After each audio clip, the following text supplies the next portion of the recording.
1절까지요. 온 무리가 가만히 있어 바나바와 바울이 하나님께서 자기들로 말미암아 이방인 중에서 행하신 표적과 기사에 관하여 말하는 것을 듣더니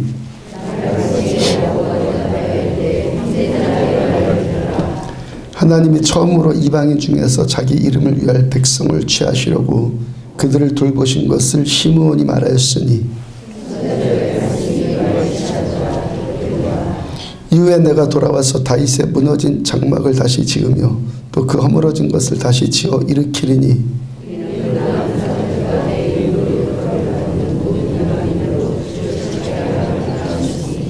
즉 예로부터 이것을 알게 하시는 주의 말씀이라 함과 같으니라.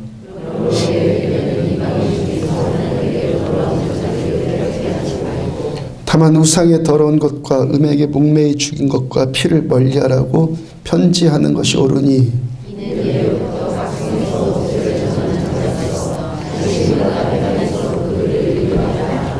아멘. 예수의 흔적 이런 제목으로 사도행전 209번째 말씀 전해드리도록 합니다. 자주 말씀 전해드린 것처럼 제가 지난번 유럽 여행 때와 이번에 성지순례 때 가장 제 마음이 가장 많이 간 것이 교회였다. 교회라고 말씀드렸어요.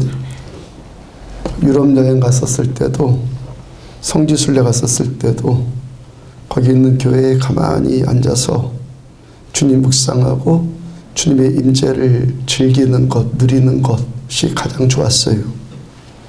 교회를 자꾸 가서 생각하다 보니까 이번에 성지순례 가서도 교회에 대한 생각 중에서 교회에 대한 생각 가운데 하나가 떠오른 것이 있습니다. 어떤 생각이 떠올랐냐면 유럽의 교회와 이스라엘 지역의 교회에 비교가 되더라고요. 비교가 되어서 이 둘이 외형적인 차이가 참 많이 난다. 이 생각이 들었어요. 그 내면적인 것은 제가 그들과 직접 예배 드리지 않았고 그들과 함께 그런 예배를 체험해보지 못했으니까 내면적인 것은 알 수가 없는데 그 외형적인 것은 참 많은 차이가 나더라는 거예요. 이스라엘의 교회들과 유럽의 교회들이요. 유럽의 교회들이 겉에서만 보더라도요, 그 건물의 또 크기, 그 조각하고 장식해 놓은 외관들 얼마나 탁월한지 몰라요. 프랑스 파리의 그 노틀담 사원은요, 지금으로부터 640년 전에 짓기 시작해서 200년 동안 지은 성당 200년. 교회 하나 짓는데 200년이 걸렸으니까 얼마나 많은 것들이 거기에 들어갔겠습니까? 거기로부터 50km 떨어진 채석장에 사람들이 직접 돌을 가져다가 50km나 떨어진 이곳에서 돌을 채석해서 그 사람들이 가져다가 또 조각하고 그래서 성당을 지었어요. 성당 안은 더 굉장해요. 강당 앞쪽도 그 화려하기가 이를 데가 없고요. 특히 이 유럽의 교회들은 다 그 모양이던데, 그 모양새던데, 저 뒤쪽 저쯤에 파이프 오르간이 있어요. 뒤쪽 위쪽으로. 그 붙어있는 파이프 오르간을 보니까 야, 저 소리 한번 들어봤으면 하는 마음이 막 들더라고요. 그 다음에 로마에 가서 기억나는 것은요, 성 베드로 성당.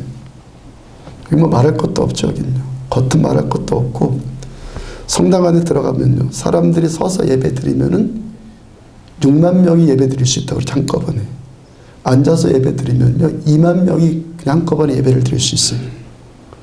성당의 크기나 화려함이나 웅장함이나 예술성이나 종교성이나 뭐라고 표현할 수 없을 만큼 베드로 성당은 탁월했어요. 그 당시 로마 곳곳에 건물들에 붙어있던 성 베드로 성당 지을 때 로마 곳곳에 건물들이 있었잖아요. 그 건물들에 굴이나 뭐 금속들이 붙어 있었을 것 아니겠어요?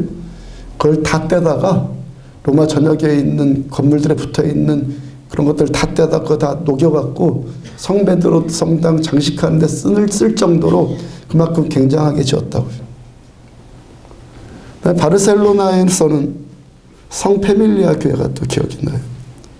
20세기 최고의 건축가라고 불리웠던 가우디, 천재가 설계한 교회니까 여기는요 또 탁월해요. 하여튼 가우디 한 사람이 그 건축한 건물들 때문에 그 바르셀로나가 지금도 먹고 산다고 하니까 관광 수입으로 얼마나 이 교회가 탁월하겠어요.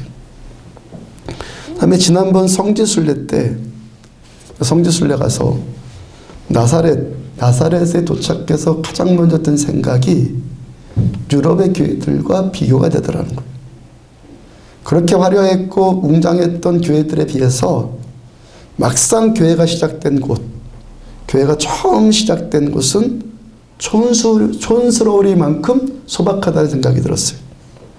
2000년 전에 예수님께서 여기 활동하셨던 모습들이 막 제 안에서 상상이 되고 그림이 그려지는데, 주님의 모습도 그때 그 당시 사람들의 모습도 그들이 모여서 예배드리는 모습도, 그러니까 그분들의 모습이 촌스러울 만큼 그 소박한 모습이 제 안에 그려지더라는 거예요. 교회가 시작된 곳, 교회의 본질, 교회의 생명, 교회의 주인, 교회의 일대 제자들, 하여튼 교회의 모든 것이 다 있었던 곳, 교회의 모든 것이 다 있었던 곳은 그 외적인 모습은요 시골스러울 만큼 소박하더라는 거예요. 근데 그 내면 세계는 어땠죠? 지금 그 사도행전 말씀을 보면서 우리가 보는 것이 뭡니까? 복음이 온 땅을 지금 덮어나가고 있잖아요. 고린도서 5장 4절의 말씀처럼 생명이 죽을 것들을 계속 삼켜나가요. 사도행전 2장 41절 그 말을 받은 사람들, 말씀 받은 사람들이 세례를 받음에 이날의 신도의 수가 3,000이나 더하더라. 47절 구원받은 사람을 날마다 더하게 하시더라. 9장 31절 그리하여 온 유대와 갈릴리와 사마리아 교회가 평안하고 든든히 서가고 주를 경외함과 성령의 위로로 진행하여 수가 더 많아지더라. 12장 24절 하나님의 말씀은 흥황하여 더하더라. 1장 8절 오직 성령이 너희에게 임하시면 너희가 권능을 받고 예루살렘과 온 유대와 사마리아와 땅끝까지 이르러 내 증인이 되리라. 이 말씀처럼 계속 되어지고 있죠. 근데 유럽의 교회들이요, 노틀담이나 성 베드로 성당이나 성 페밀리아 성당이, 그 성당들이 지어졌을 당시에 유럽의 교회들, 그 성당들이 지어졌을 당시에 유럽의 교회들은 점점 몰락해 가고 있었어요. 교회가 몰락해 가고 있을 때 오히려 그 외형은 더 거룩하고 더 웅장하고 더 화려한 모습을 보이더라는 거예요. 교회는 몰락하고 있는데, 내면은 몰락하고 있는데 그 외형의 모습은 더 화려해지더라는 거예요. 교회가 사람의 손을 타면 탈수록, 예루살렘에서 시작된 그 복음이 계속 넘어가면서 사람의 손을 계속 타면서, 그러면서 겉은 화려해 보이는데 사람의 손을 타면 탈수록, 사람이 다 그 지은 것 아니에요?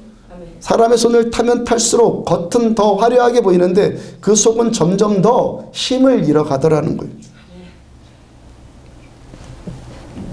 근처 교회 선배 목사님 한 분이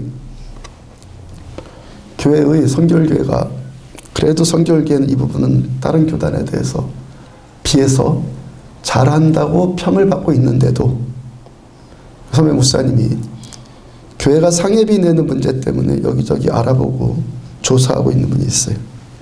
지난번에 한 번 더 말씀드렸죠. 상회비가 뭐냐면 우리 안디옥 교회가 기독교 대한 성결교회라는 총회에 소속되어 있는 지교회이잖아요. 그러니까 성결교회라는 이 총회, 큰 조직을 이끌어내는데 필요한 운영비가 있어야 되잖아요.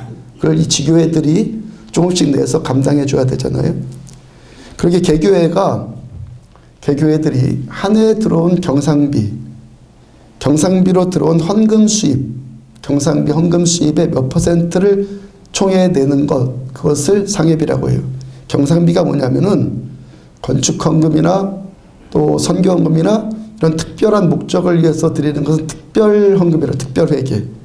그런 지정 헌금을 제외하고 우리가 일반적으로 드리는 헌금이 있죠. 감사 헌금이나 뭐 주일 헌금이나 또 뭐 11조나, 이것은 그냥 경상비라고 그래요. 우리 교회가 작년에 세례교인으로 127명을 보고했고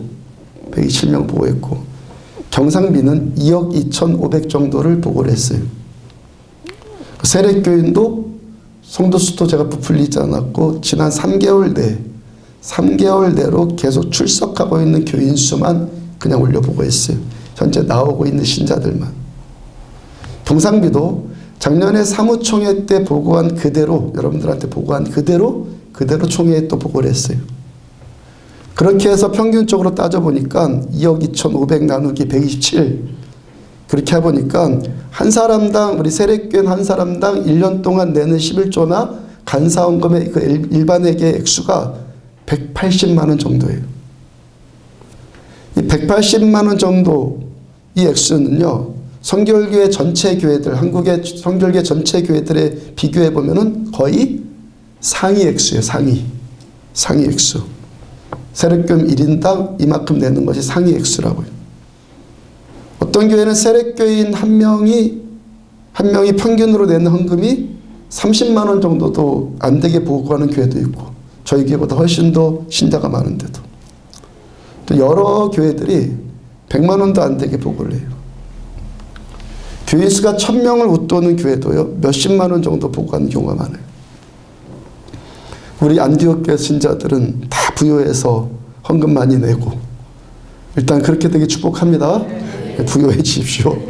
그러면 다른 교회 신자들은 우리에 비해 가난해서 이런 결과가 나왔겠습니까? 저는 있는 그대로 그냥 보고한 것이고, 그렇지 않는 교회는 그대로 보고하지 않았기 때문이겠죠. 그렇죠? 어떤 교회는 교인 수는 실제보다 더 많이 부풀려서 보고했고, 반대로 또 헌금의 액수는 또 적게 보고해요. 상회비 내는 것은 경상비의 일정 비율에 맞추어서 몇 퍼센트를 내는 거니까 실제보다 그 헌금 액수보다 1년 헌금 액수보다 더 적게 내잖아요. 그리고 세례교인 수가 많으면 성결교회가 1년에 한 차례씩 이 교단 총회에서 거행하는 이 총회가 있단 말이에요. 거기에 대의원으로 참석하는 인원수가 더 많아지는 거예요. 세례교인당 대의원 몇 명, 목사, 장로 몇 명 이런 식으로 가니까 세례교회를 많이 내면은, 많이 보고하면 더 많이 가겠죠. 그러니까 제가 지금 이런 모습에 초점 맞춰서 우리들은 정직하고 다른 것은 아니고, 정직하지 않은 모습에 대해서 교회가 왜 이러냐 뭐 이런 말 하자는 것도 아니고 그런 건 아니에요. 선배 목사님이 했던 말, 그 말이 생각이 났어요. 그렇게 헌금 액수를 줄여서 보고하는 것들, 그대로 보고하는 것들과 헌금 액수를 보고하는 것들의 공통점이 발견이 되더라는 거예요. 왜 그런지 그 이유에 대해서 알 것 같은데, 아는데, 이유는 알겠는데, 이거다 하면서 분명히 그 이유를 말하기가 불편한 내용인데, 하여튼 결과는 그렇게 나지더라는 거예요. 어떤 결과가 나타났냐면, 대부분이 당회의 힘이 센 곳이 그렇게 거짓으로 보고를 하더라는 거예요. 당회의 힘이 약한 곳은 그냥 있는 그대로 보고를 하고, 당회의 힘이 센 곳은 거짓으로 보고하더라는 거예요. 당회가 뭐예요? 목사와 장로님들이 모여서 회의하는 의결기구를 말해요. 목사와 장로가 모여서 개교회마다 회의하는 의결기구를 말하는데, 거기서 회의하고 거기서 의견을 내면 더 건강한 결과가 나와야 하잖아요. 그런데 오히려 더 아니더라는 거예요. 사람의 소리가 더 많고, 사람의 소리가 더 강하고, 사람의 손을 더 많이 타니까, 사람의 손을 더 많이 타면 탈수록 겉은 커 보이고 많은 것 같이 보이고 잘 되는 것 같이 보이는데, 오히려 그 내면 세계를 보니까 아니더라는 것이죠. 이게 교회의 특징이에요. 교회는요, 사람의 손을 많이 타면 탈수록 겉은 보기 좋은데 속은 냄새가 나요. 중세 유럽 교회들처럼요. 사람 손 많이 타니까 교회 외양은 얼마나 멋집니까? 근데 그 속은 점점 죽어가고 들어요. 근데 이 사람의 손을 적게 타면 탈수록 소박한 것 같은데 속은 더 강하더라는 거예요. 물론 그 사람이 어떤 사람이냐가 가장 중요하겠죠. 하나님께 장악당한 사람이 많으면 많을수록 더 좋아지겠죠, 당연히. 근데 사람의 생각이 주로 많은 사람들, 사람의 생각이 주로 많은 사람들에 의해서 교회가 주도되니까 더 냄새만 더 나더라는 거예요. 그렇다고 해서 거기에 사람이 모여서 사람 생각이라고 해갖고 나쁜 말 했겠습니까? 대부분의 종교적인 말들 하겠죠.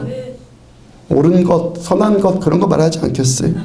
근데 그 선한 말을 하고 그렇게 종교적인 말들을 하고 그렇게 율법적인 말들을 하는 것이 그 말을 하는 것이 그 말하는 것이 지금 누구에게 붙들려서 하는 말이냐? 나의 옳음, 나의 의, 나의 선함, 나의 지혜에 붙들려서 하는 말이냐? 똑같은 종교적인 말인데 아니면 그 말이 성령님께 붙들려서 하는 말이냐? 바로 그 차이라는 것이죠. 마태복음 23장 27절 보면은 화 있을진저 외식하는 서기관들과 바리새인들이여 회칠한 무덤 같으니 겉으로는 아름답게 보이나 그 안에는 죽은 사람의 뼈와 모든 더러운 것이 가득하도다. 예수님 이런 류의 말씀하시지 않으면 우리 주님 십자가에 달려서 사형당하지 않았을 거예요. 주님께서 주님 생명 걸고 전하신 말씀, 사람 두려워하지 않고 전한 말씀이 뭐예요? 그 당시 종교 지도자들을 향해서 바리새인들을 향해서 회칠한 겁만칠한 무덤 같다. 이 바리새인들이 나쁜 말을 했겠냐고요. 평생 성경 붙들고 산 사람들인데 나쁜 말 했겠냐고요. 겉은 선한 말을 하고 겉은 종교적인 말을 하는데 그 속은 하나님과 상관없이 그냥 그런 말만 나온다라는 거예요. 그러니까 그들을 향해서 겉으로는 아름답게 보이는데 그 안에는 죽은 사람의 뼈와 모든 더러운 것이 그 안에는 가득하다. 신앙의 본질이 어때서 이렇다는 거예요? 신앙은 사람의 손을 더 많이 타면 탈수록 나는 안 그럴 거라고요? 아니요. 이유는 말하기 싫은데 결과는 그렇게 나오더라잖아요. 결과는. 그 선배 목사님 꼼꼼히 조사하는 분이거든. 결과는 그렇게 나오더라는 거예요. 사람의 손을 더 많이 타면 탈수록 겉은 있어 보이고 아름답고 크고 좋게 보이는데 그 속은 오히려 더 더러운 것으로 가득 차더라는 거예요. 신앙은 사람의 손이 덜 탈수록 비록 그것이 작고 소박해 보일지라도 그 속은 하나님 보시기에 아름다운 줄로 비춥니다. 종교와 신앙과 종교의 차이가 뭐죠? 종교와 신앙이 드러나는 행태는 거의 비슷해요. 종교도 예배 있죠. 무당부터 거 예배 행위 아니 우리식으로 치자면은 맞죠? 유교도 뭐 제사 드리고 종교도 예배 있고 신앙도 이렇게 예배를 드려요. 겉은 똑같아요. 종교도 기도가 있고 신앙도 기도를 드려요. 종교도 교리 있죠. 뭐 불교 교리, 유교 교리 있잖아요. 그다음에 신앙도 교리 있죠. 종교도 바르고 선한 삶 살라고 하고 신앙도 바르고 선한 삶을 추구하고 살라고 하죠. 겉은 똑같아요. 대적이 하나님의 나라를 대적하는 것이 악해 보이는 것이 선한 것을 대적하는 것은요. 악해 보이는 것이 선한 것을 대적하는 것은 수준 낮은 대적이죠. 진짜 무서운 대적은 뭐예요? 선해 보이는 것이 선한 것을 대적하는 거죠. 그게 무서운 거죠. 마태복음 7장 15절을 보면은 거짓 선지자들을 삼가라. 양의 옷을 입고 너희에게 나오나 속에는 노략질하는 일이라.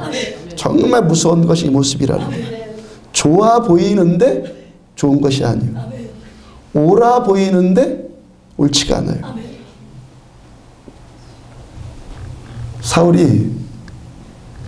바울이 사울이었을 때, 바울이 바울 되기 전에 사울이었을 때 사울 스스로가 속은 것도 바로 이 부분이죠. 사울은 난 옳은 자라 생각했어요. 나는 좋은 자다라고 스스로 생각을 했어요. 다른 사람들도 다 그렇게 생각했어요. 당신 참 괜찮다고. 종교에 붙들리면 그런 모습이 나타나는 거예요.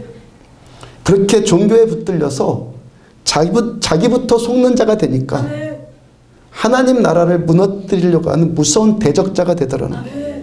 사울이 그 종교로부터 빠져나와서 참 신앙인이 되니까 바울이 무슨 고백을 하죠? 디모데전서 1장 15절 중간을 보면 죄인 중에 내가 괴순이라.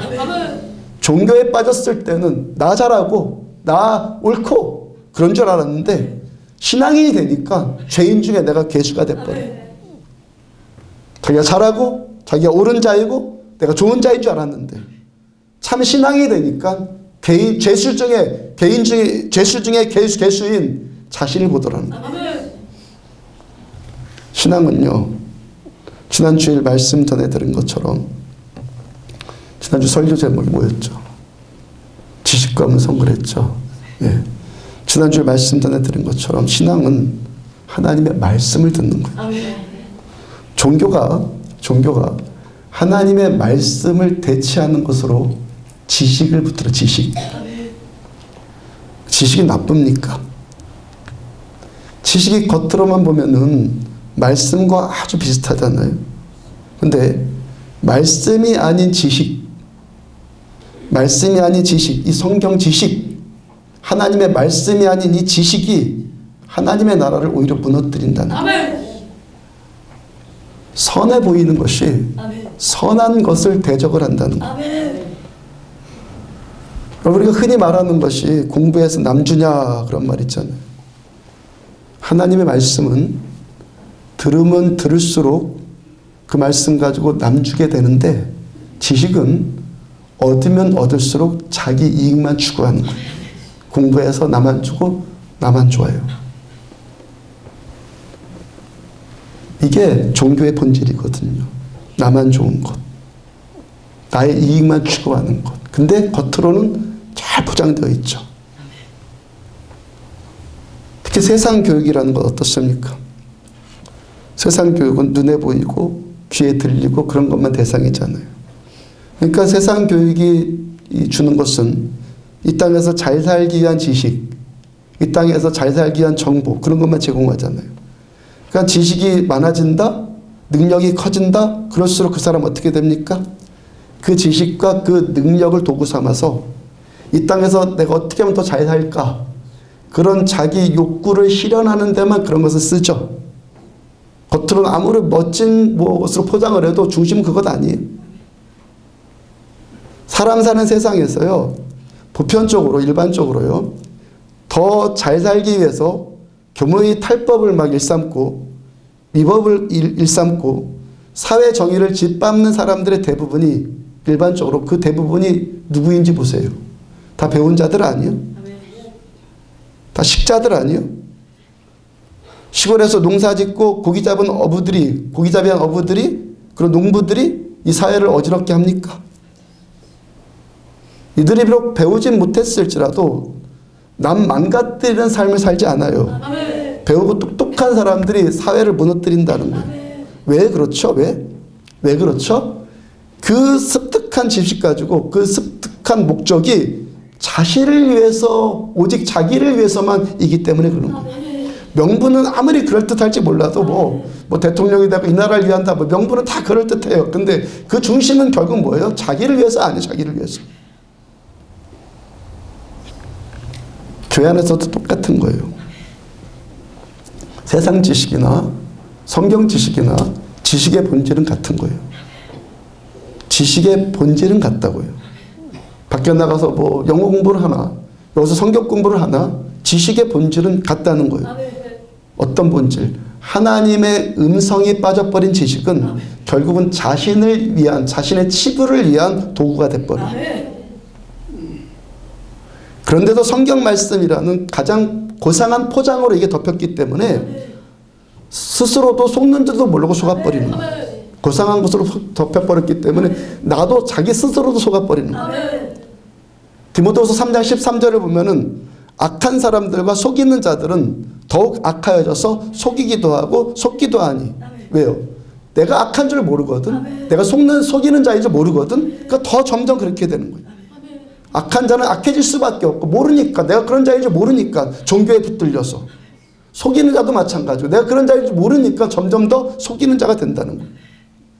그 다음 14절과 15절. 그러나 너는 배우고 확실한 일에 거하라. 배우고 확신한 일에 너는 거해라. 성경은 능히 너로 하여금 그리스도 예수 안에 있는 믿음으로 말미암아 구원에 이르는 지혜가 있게 하느니라.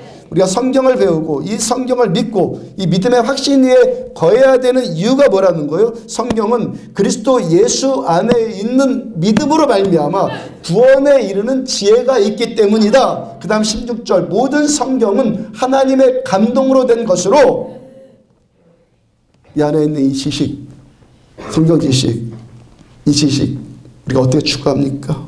우리가 어떤 지식, 어떤 말씀을 추구합니까? 하나님의 감동으로 된 말씀. 아멘. 하나님의 감동으로 된 말씀. 주님과 내가 지금 친밀하고 밀접하게 관계되어 있을 때 임하는 이 말씀. 하나님께 감동된, 하나님께 성령께 감동된 하나님의 이 말씀만이 우리를 구원에 이르는 지혜가 있게 한다는 거예요. 그 다음 디모데후서 4장 3절과 4절 때가 이르리니 사람이 바른 교훈을 받지 아니하며 귀가 가려워서 자기의 사욕을 따를 스승을 많이 두고 또 그 길을 진리에서 돌이켜 허탄한 이야기를 따르리라. 아멘. 지금 우리가 살고 있는 이 마지막 때가 어떻다는 거예요? 바른 교훈 받기를 싫어해요. 아멘. 내 귀 가려워서 내 귀 긁어줄 그리고 내가 원하는 소리 그 소리만 해줄 자 그런 스승 두기를 좋아한다는 거예요. 아멘. 그리고 자기가 듣고 싶은 소리만 들으려고 한다는 거예요. 이 세대가 내가 듣고 싶은 소리만 들으려고 한다는 거예요. 그 이전 4장 1절 보면은 하나님 앞과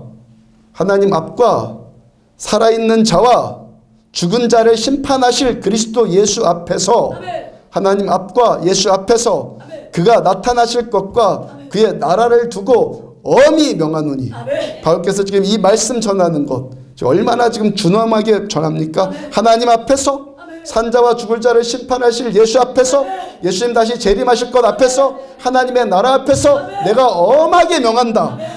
그만큼 더 중요하고 더 민감하게 깨어서 순종할 말씀이라는 거예요. 이 세대가 지금 자기가 듣고 싶은 말만 들으려고 하는 세대인데 내가 이 세대 가운데서 엄히 명한다.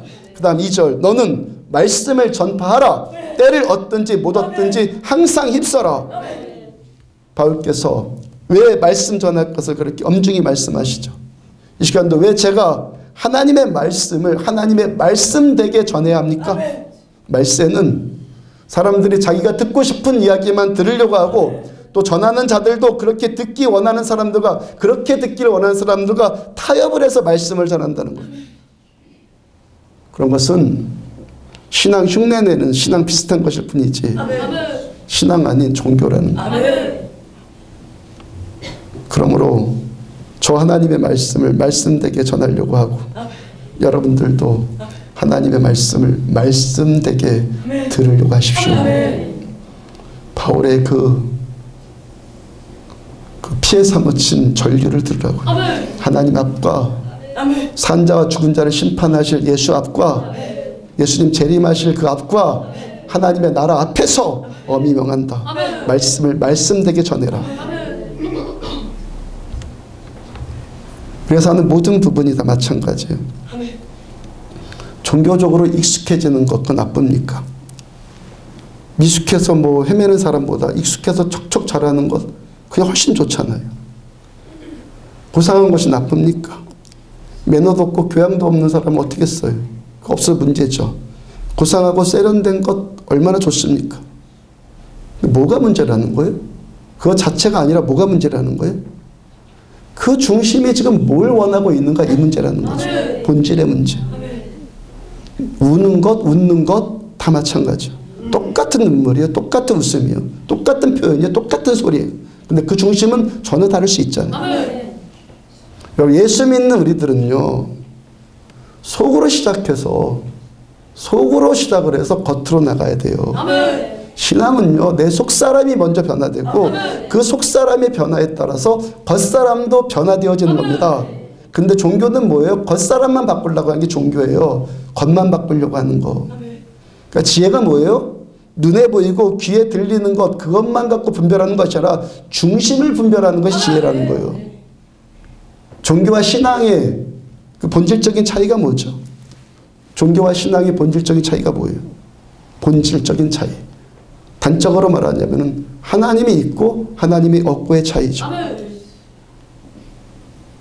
생각으로만 있다 없다가 아니라 내 삶 가운데 정말 계신 하나님.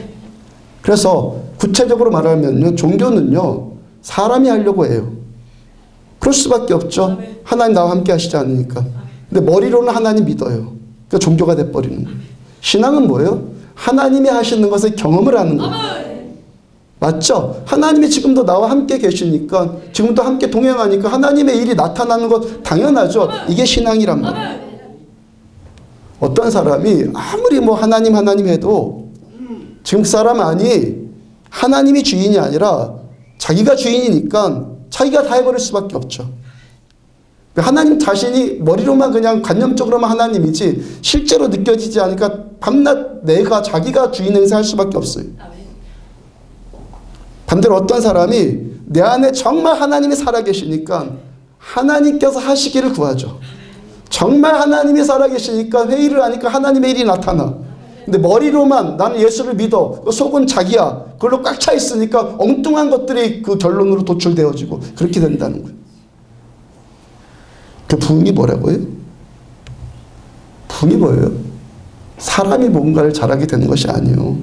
부흥은요, 하나님 여기에 오시는 거예요. 아멘. 나에게 오시는 거예요. 아멘. 주님 만나는 거예요. 아멘. 이게 부흥이에요. 아멘.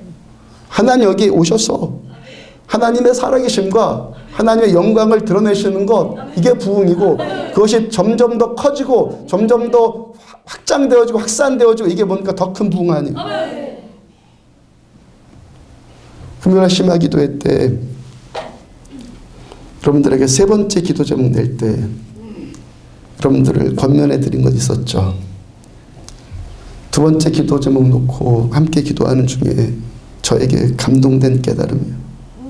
저의 감동된 깨달음, 기도하면서 내가 뭘 어떻게 해서, 제가 뭘 어떻게 해서 이 자리가 성령 충만해지는 것 아니라는 거예요. 우리가 열심히 기도해서 성령님이 여기 오시는 것이 아니라 성령께서 오시기 때문에 아멘. 열심히 기도가 되는 거예요. 아멘. 제가 32살 때인가 3살 때인가 강원도 처음 왔고요. 지금 50이니까 17년 18년째를 강원도에 있으면서 제 젊은 시절 여기서 다 보냈잖아요. 그죠? 가끔 가다 근데 어리석게 표현한 것이 발견됐단 말이에요. 제 젊음을 여기에다 다 바쳤다. 제 젊음을 강릉에다 강원도에다 바쳤다. 제 젊음을 바친 겁니까? 하나님이 받아주신 겁니까? 제가 한 겁니까? 하나님 받아주신 겁니까? 우리들은요, 이거 잘 깨달으셔야 돼요. 이거 잘 깨달으시라고. 제가 바친 겁니까? 하나님이 받아주신 겁니까? 이 사실 깨달으면 누가 감히 종교적으로 교만해질 수 있겠어요? 내가 열심히 했기 때문에 하나님 오시는 것이 아니라 하나님께서 오시기 때문에 열심히 하는 것이죠. 우리가 지금 예배 드리는 것이 내가 뭘 잘해서 여기 하나님이 임재하시는 것이 아니라 하나님께서 여기 임재하시기 때문에 뭔가 잘해도 잘할 수 있는 거죠. 여러분들이 처음 교회 와서 은혜 받았을 때 한번 생각해 봐요. 초신자가 되어서 교회 처음 나왔어요. 여러분들이 뭘 잘해서 은혜 받았어요? 교회 왜 나오셨어요? 나 살고 싶어서. 그렇죠? 나 살고 싶어서 예배 드렸잖아요. 나 살고 싶어서 설교 들었잖아요. 나 살고 싶어서 기도했잖아요. 그런 것도 공로가 됩니까? 그런 것도 자격이 됩니까? 나 살려고 한 것인데 그게 무슨 공로가 돼요? 그래, 그렇게 살려주신 은혜에 또 감사해서 배은망덕한 채 안 되려고 하고 하나님께 감사의 예배를 더 드리려고 하고 그렇지 않아요?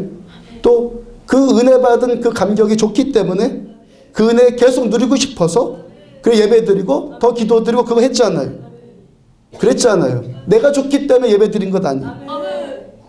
감사하게도 하나님이 얼마나 선하신 분이냐면 그런 이기적인 우리들 다 아시면서도 하나님 또 은혜 주시니까 우리가 계속 은혜 받는 거잖아요. 여기 무슨 공로가 있어 우리가. 저부터가. 제가 하나님께 내 인생을 바친 겁니까? 하나님 받아주신 거죠. 이 원리는 영원토록 진리예요. 예수 믿는 우리들 모두에게 영원토록 이 원리는 진리라고요. 우리가 10년, 20년, 30년 아니 모태신앙으로 평생을 신앙생활을 할지라도 내가 잘했기 때문에 은혜 받는 것 아니라는 거예요. 하나님 여기에 오시기 때문에 은혜 받는 거죠. 이 사실을 참되게 아는 사람이라면 더 낮아질 수밖에 없죠. 겸손해질 수밖에 없죠. 더 상한 심령 되어질 수밖에 없죠. 알량한 지식 가지고 종교적인 익숙함 가지고 어떻게 자신을 내세워요. 이거 깨달으면 더 낮아질 수밖에 없죠. 상한 심령으로 하나님만 더 구할 수밖에 없죠. 내가 기도 잘해서, 내가 찬양 잘해서, 내가 기타 잘 쳐서, 제가 설교 잘해서 하나님 여기 오시는 것이 아니라는 것이죠. 하나님 여기 오시니까 기도도 잘 되고, 하나님 여기 임재하시니까 찬양도 잘 되고, 하나님 여기 임재하시니까 기타 소리도 달라지고, 하나님 여기 오시니까 설교도 더 잘 되고. 교회는 사람이 뭘 잘하고 사람 손 타가지고 사람이 뭘 잘하고 사람이 뭘 열심히 하고 그래서 되는 것이 아니라는 거예요. 교회는 하나님이 하셔야지만 되는 곳, 여기가 교회라는 거예요. 잘하고 열심히 하는 거 좋은 거죠. 내 손 어떻게 안 탈 수가 있어요. 그러나 항상 깨달아야 될 것은, 가장 좋은 것을 방해하는 것은 좋은 것 몇 가지예요. 가장 좋은 것을 방해하는 것 좋은 것이에요. 선한 것을 방해하는 것은 선해 보이는 것입니다. 가장 좋은 것을 방해하는 것은 여러 가지 좋은 것들이라고요. 내가 잘하고 내가 열심히 해서 그래서 뭐가 되는 것 아니라 하나님이 하시니까 내가 잘하게 되고 하나님이 하시니까 열심히 하고 싶은 마음도 생기는 거죠. 이게 뭐라고? 신앙. 우리는 하나님이 여기에 오셔서 나를 만나주셔서 하나님께서 우리를 힘 주셔서 열심히 하는 자가 되기를 추구해야죠. 여러분들이, 저는 담배 피우고 술 마시는 일에 대해서 좀 뭐라 하지 않아요. 다만 여러분들이 술, 담배 하는 것이 여러분들의 건강이나 삶을 망가뜨리지 않기를 바라는 것이고, 바라는 마음이고, 또 여러분들 곁에 책임져야 될 여러분 주변 사람들에게 피해를 주지 않으면 그 정도만 하면 된다는 마음이에요. 그런 조건 하에서 끊고 싶어도 잘 안 된다고 하는데 제가 뭐라고 하겠어요. 또 무엇보다도요, 제가 여기서 뭐라고 한다고 해서 사람의 힘으로 그게 끊어지던가요? 끊어지지는 않고 그럼 해보자.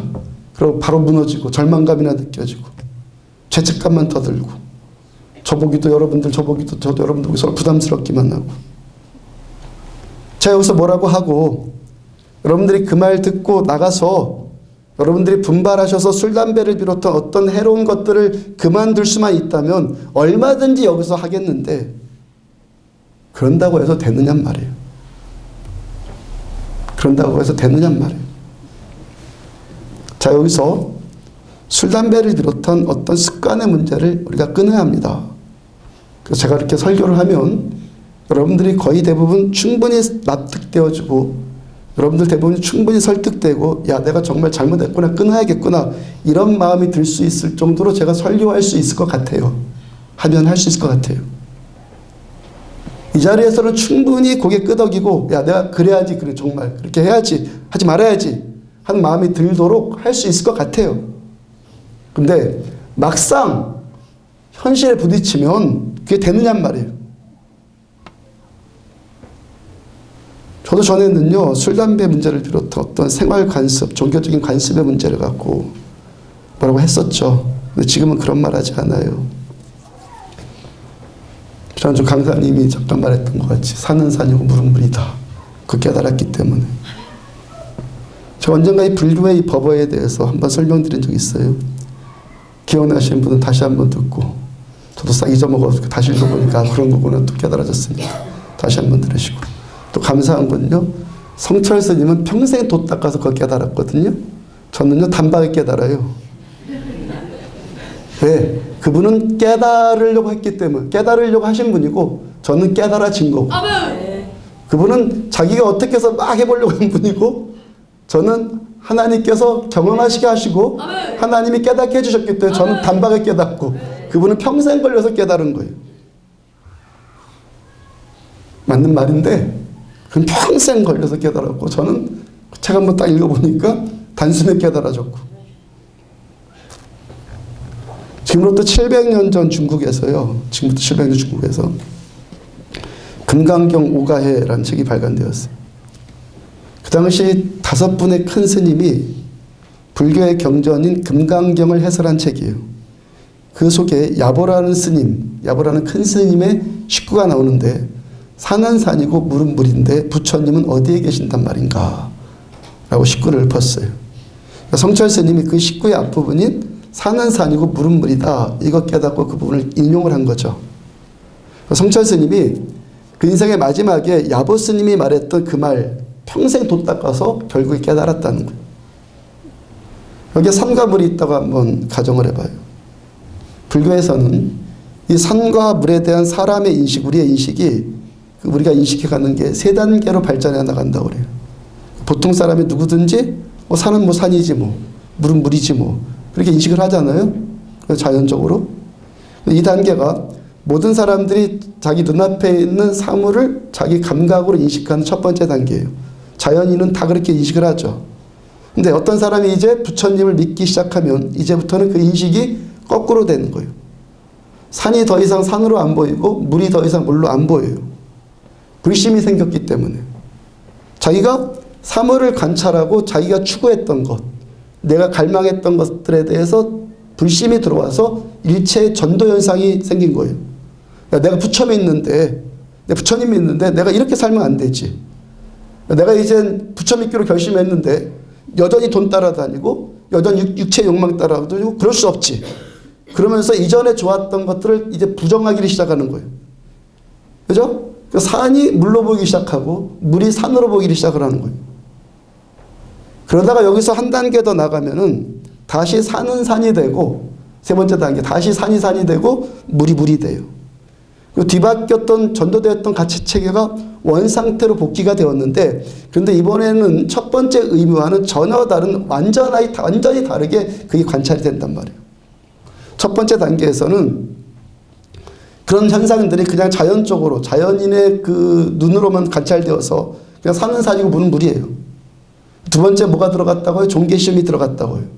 종교심이 들어와서 물을 산으로 보려고 하고 산을 물로 보려고 하고 이때껏 좋았던 것들을 부정하려고 하고 이때껏 아니었던 걸 추구하려고 하고 그렇게 된단 말이에요.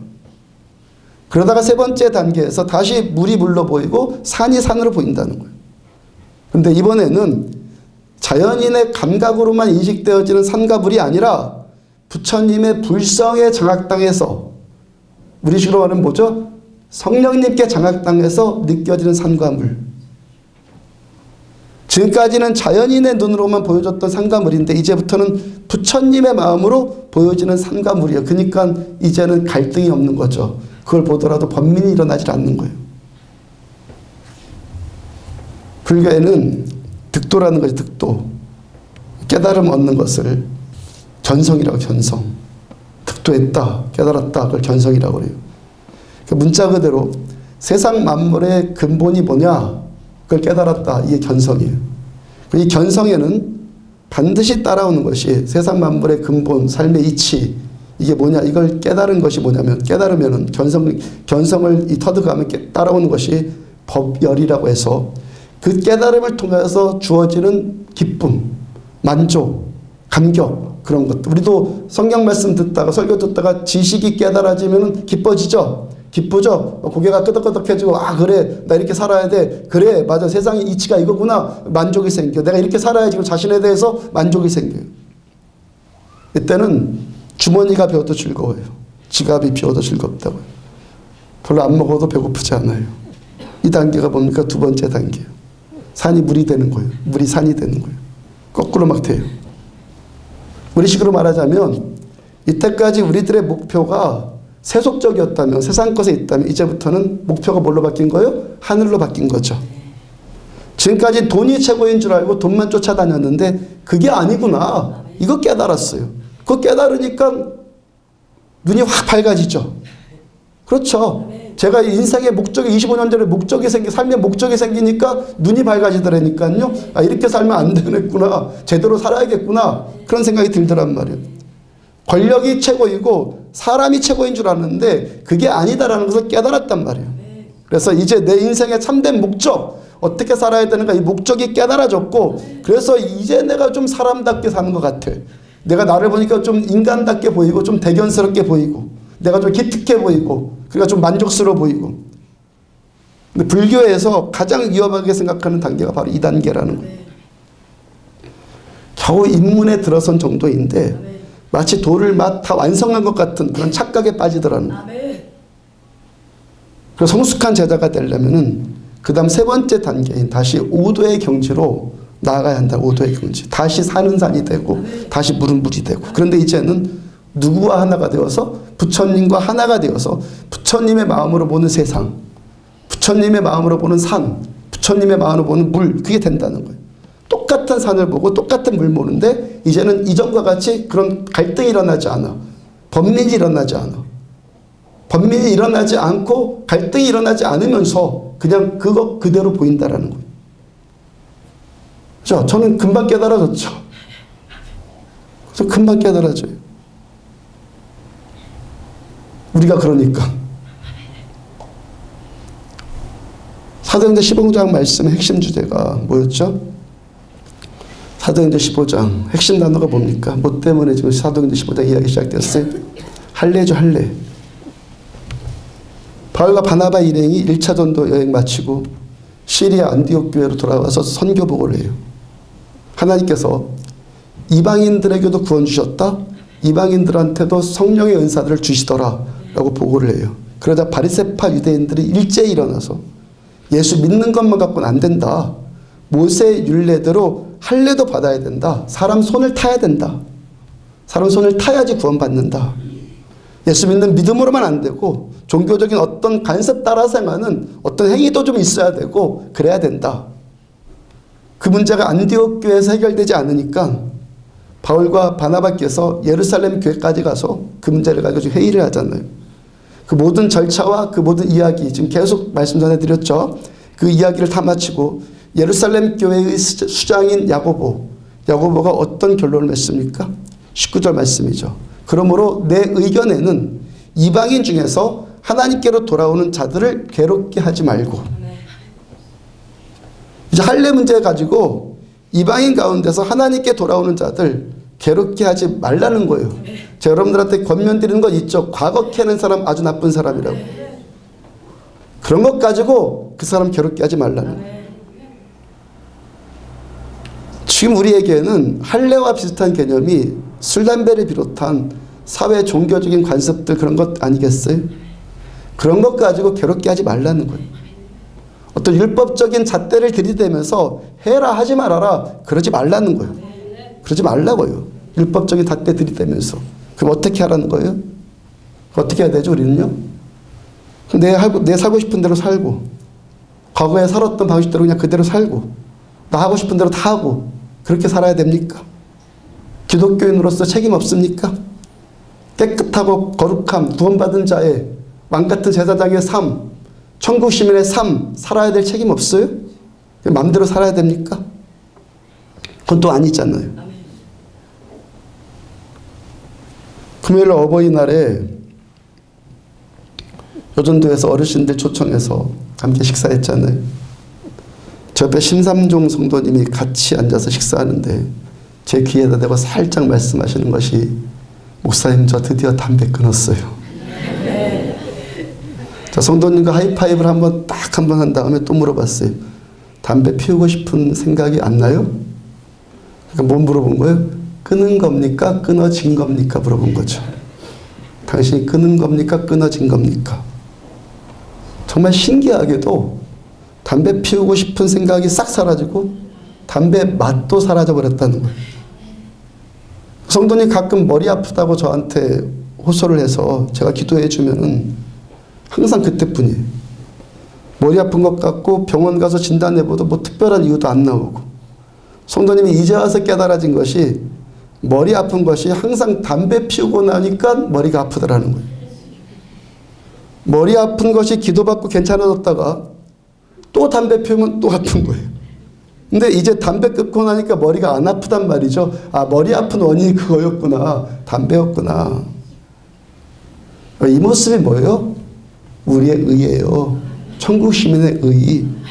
우리의 의는요, 내가 열심히 하고 나 잘라서 나오는 의가 아니라 성령 하나님께 내가 덮여서, 성령님께 내가 장악당해서 성령님의 도우심으로 되는 것이 우리들의 의입니다. 왜 이렇게 해야 되죠? 내가 해봐야 안 되니까. 그게 믿음 아니에요. 주님 도와주세요. 그리고 도움 받는 것. 이게 신앙이란 말이에요. 종교는요, 관념을 갖고요. 관념만. 맨날 옳은 생각만 하고. 우리는 옳은 생각 안 해요? 옳은 생각 하는데 옳게 되는 거죠. 이게 신앙이죠. 누구의 힘으로? 성령의 도우심으로. 지난주 금요일날에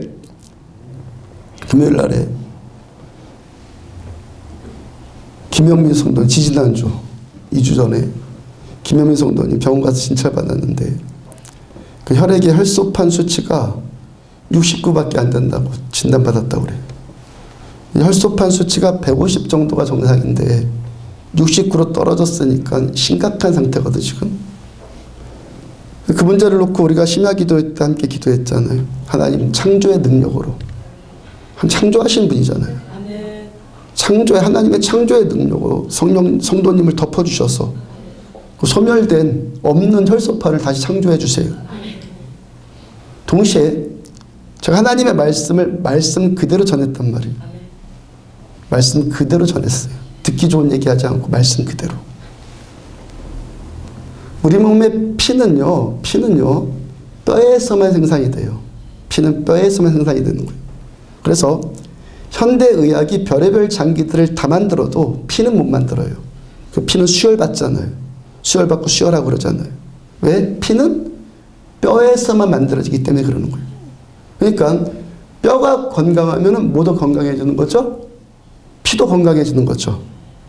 뼈가 병들면 피도 병드는 것이죠. 시편 31편 10절을 보면은 내 기력이 나의 죄악 때문에 약해지며 나의 기력이 나의 죄 때문에 약해지며 나의 뼈가 쇠하도소이다. 왜 기력이 약해지고 왜 뼈가 쇠합니까? 나의 죄악 때문에. 그 다음 시편 32편 3절 보니까 내가 입을 열지 아니할 때 종일 신음함으로 입을 열지 아니하니까 종일 신음이 되고 내 뼈가 쇠하였도다. 내가 입을 열지 아니할 때 무슨 입? 회개의 입을 열지 아니할 때 죄를 짓고도 회개의 입을 열지 않으니까 그 영혼이 종일 신음하게 되고 뼈가 쇠하게 되더라는 거예요. 그 다음 4절 주의 손이 주야로 나를 누르시오니 내 진액이 빠져서 뼈에서 내 진액이 빠져서 여름 가뭄에 마름같이 되었나이다. 죄로 인해서 눌림당하고 그래서 진액이 빠져서 그 뼈가 여름 가뭄에 마른 것 같이 바싹 뼈가 말라버리더라는 거예요. 피가 왜 문제가 생겨요? 뼈에 문제가 생기기 때문에. 뼈는 왜 문제가 생겨요? 죄 때문에. 우리 안에 죄가 있고 이 죄를 토설하지 않기 때문에, 회개하지 않기 때문에. 시편 51편 7절과 8절 우슬초로 나를 정결하게 하소서. 내가 정하리이다. 회개하는 거예요. 나의 죄를 씻어주소서. 내가 눈보다 희리이다. 내게 즐겁고 기쁜 소리를 들려주시사. 회개합니다. 하나님. 나한테 즐겁고 기쁜 소리, 하나님의 말씀을 들려주시사 주께서 꺾으신 뼈들로 즐거워하게 하소서. 이 꺾인 뼈들이 언제 다시 즐거워진다는 거예요? 회개하고 죄를 용서해 주신 하나님, 죄를 용서받으니까 하나님의 말씀이 들리기 시작해요. 하나님의 말씀이 즐겁고 기쁜 말씀이 들려오니까 뼈가 어떻게 된다고? 뼈들이 즐거워진다고요. 이런 말씀을 그 자리에서 가감없이 전했어요. 저도 말씀 이렇게 전했고 성도님도 제가 전한 말씀 말로 듣지 않고 말씀으로 들었어요. 말로 듣지 않고 말씀으로 들었다고. 아, 목사님 내 체면도 좀 생각해 주셔야지. 혈소판 잘못됐다고 기도 제목 내놨더니만 내 죄 때문에 그렇다고 공개적으로 이렇게 말해? 그러지 않았어요. 물론 말씀 전하는 저의 중심도 그걸 드러내고 싶어서 그랬겠어요? 아니죠. 지난주 설교 때 간증드렸던 것처럼 병든 불쌍한 그 마음 때문에 진심으로 성도님이 병든 것이 치유받기를 원하는 마음으로 가감없이 그대로 말씀 전했어요. 또 죄가 우리를 고통스럽게 만든다는 그 말씀, 이거 사실 우리가 다 들어야 되는 거 아니에요? 그분만 그래요? 저도 그렇고 다 그런 거 아니에요? 다 들어야 되는 거잖아요. 그 말씀 앞에 우리들 정직하게 서면은 머리 숙일 수밖에 없잖아요, 다들. 안 들켰을 뿐이죠. 우리 모습 아니에요? 사람이 위로해주고 듣고 싶은 말 몇 마디 그거 들어서 가려운데 긁어주는 것보다 병이 치유받고 살아야 되잖아요. 귀 가려운데 긁어주는 것보다 뭐 위로에 뭐 발린 사탕 발린 몇 마디 듣는 것보다 말씀 듣고 살아야 되잖아요. 제가 고치는 것이 아니라 우리 하나님이 고쳐주시는 거니까 하나님의 말씀 그대로 전하고 듣는 자는 하나님의 말씀 그대로 듣고 그 말씀 따라 순종하면 되는 것 아니에요. 심야 예배 마치고 토요일 주일 지나고 월요일 점심때 즈음인데 성도님이 저한테 전화를 하셨어요. 너무 들뜨고 흥분되고 기쁘고 답이 나온 거죠. 오전에 아산병원에 가서 검사했는데 혈소판의 수치가 179로 나왔대요. 150 정도가 정상인데 정상에서 더 정상으로 완전히 치유되신 거죠. 마침 점심시간이었어요. 성도님 남편과 함께 갈비 잘하는 데 가서 제가 점심대도 잘 받았어요. 제 뼈도 윤택해졌어요. 성도님이 처음에 진단받았던 그 병원에 다시 가서 거기서도 또 검사받았다고 그래요. 그 처음에 진단했던 그 의사가 도저히 있을 수 없는 일이라고. 뭔 특별한 일을 하셨냐고. 뭐 세상에 모르는 어떤 음식 먹었냐고. 뭐 특별한 약 먹은 것 없냐고. 그냥 교회 가서 약 먹었어요. 구약 신약. 그리고 기도만 했는데요. 뭐 이 의사는 좀 이해가 안 된다는 걸 봤는데 하여튼 그랬잖아요. 성도님이 금요일날 그렇게 심야 때 말씀 듣고 계속 회개만 나오더라는 거예요. 회개만. 회개. 하나님 말씀을 말로 듣지 않고 말씀으로 듣고 말이 아니라 말씀으로 들으니까 회개가 나와요. 진짜 통해자복이 나오는 거예요. 말이 아니라 말씀으로 들으니까 지식이 아니라 하나님 말씀으로 들리니까 하나님께 회개한 그 심령에게 말씀 그대로 어떻게 하셨어요? 다시 뼈들로 즐겁게 해주셨잖아요. 우리가 함께 기도한 대로 하나님의 창조의 능력이 임하니까 정상보다 더 정상됐잖아요. 하나님이 하시니까. 성도님이 또 고백하는 것이 목사님 저 이제 몸에 안 좋은 거 안 먹어요. 그런 거 먹고 싶은 마음 싹 달아났고 생각 자체도 안 난다고. 지난주에 방언도 받았어요. 요한복음 1장 16절을 보면은 우리가 다 그의 예수의 우리는 다 그의 나로부터가 아니라 예수의 충만한 데서 받으니 은혜 위에 은혜로라. 참신앙은 사람이 좀 뭔가 잘해서 사람이 손이 타서 사람이 어떻게 좋은 말로 어떻게 이렇게 해가지고 그런 것이 아니라 사람이 좀 잘해서 뭔가 되는 건 아니라 예수의 충만한 데서 받는 것, 이게 신앙이란 말이에요. 은혜 받고 또 받고 더 받고 더 받아서 은혜 위에 은혜로라. 이게 신앙이란 말이에요. 신앙은 그냥 주님밖에 안 나오는 거예요. 설명이 더 필요 없어요. 그냥 주님. 어제 토요일 날은 또 어떤 분 고백하시는데 어제요? 목사님 저 끊었어요. 제가 그분에게 또 물어봤어요. 끊었습니까? 끊어진 겁니까? 정말 신기하게도 담배 피우고 싶은 마음 하나도 들지 않아요. 그래요. 담배 피우고 싶은 마음이 하나도 안 들어요. 갈등이 아닌 갈등이 이젠. 전에 그거 보면 갈등이 생겼는데 이제 갈등이 안 생기는 갈등이. 번민이 안 생기는 거예요. 그 상태 바로. 저 20년 전에 20여 년 전에 술 담배 그렇게 끊었다고 그랬잖아요. 저도 청년 때. 물론 처음에는요. 제 노력으로 한번 끊어봤어요. 사는 물론 살로 산으로 봐야 되니까. 교회 다니는데 어떻게 그거 해? 제 노력으로 끊어봤다고요. 그랬더니 어떻게 되냐면요. 교만 충만해지더라고요. 교만 충만. 내가 했으니까. 내 손 탔으니까. 청년 때니까 이해하시고 들으세요. 제 눈이 가재미 눈이 되더라고, 그다음부터요. 아, 담배 피우는 저놈 저거 다 가짜야 저거. 술이나 처먹고 다녀? 저 가짜야 저거. 다 그렇게 보이더라고, 다. 그 성령 받아서 진짜로 은혜로 끊어지는데 술 먹고 싶은 마음, 담배 피우고 싶은 마음 다 싹 사라졌어요. 은혜로 되니까 어때요? 감동 충만이죠. 교만 충만이 아니라. 감사 충만이죠. 이렇게 간증 충만이죠. 물론 어떤 사람이, 저를 비롯한 어떤 사람이 미숙해서 또 그런 것 가지고 또 자랑해요. 야, 성령 충만한 나를 좀 봐라. 가장 위험한 종교적인 교만에 또 빠져버린단 말이에요. 이럴 때는 아까 말씀으로 가요. 내가 잘해서 하나님 오시는 것 아니에요. 하나님 오셨기 때문에 내가 잘하는 거예요. 내가 하나님께서 나에게 오시기 위해서 잘할 만한 조건이 있는가 보시라고요. 나에게 뭔 조건이 있어서 하나님이 나한테 오셨는가, 조건이 있는가 보라고요. 지난주에 술, 담배 끊으신 분들이 다 초신자들 아니에요? 이분들이 하나님 앞에서 교회 다니면서 잘한 것이 있어서 뭐가 얼마나 잘했겠어요? 뭘 잘했겠어요? 근데 왜 은혜를 받아요? 은혜는 조건이 없기 때문에 은혜라고 하는 거예요. 은혜의 딱 한 가지 조건은 하나님의 무조건적인 사랑. 그게 은혜예요. 나에게서 아무런 조건도 이유도 없어요. 잘한 건 아무것도 없어요.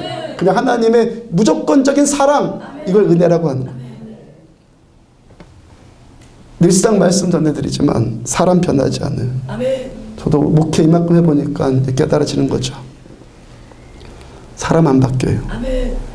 우리 안에 애시당초 장점이 있으면은 그 장점 갖고 우리가 먹고 사는 거고, 우리 안에 단점이 있으면 그 단점 때문에 또 힘들고 그러고 사는 거예요.